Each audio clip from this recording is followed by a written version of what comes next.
यह जगह पर बांध तोड़ने से एक पाछा में हम अहाँ के बैकग्राउंड दिखा रहा छी।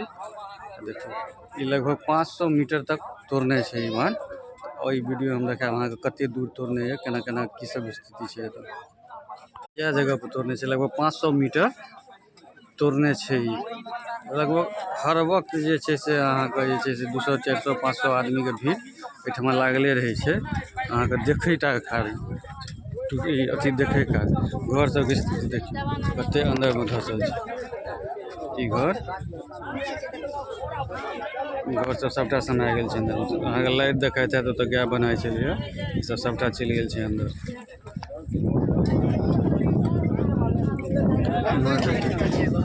अगर रिपेयरो होय में बहुत समय लगते जब पानी कम नहीं हेते तब रिपेयरिंगो नहीं हेते।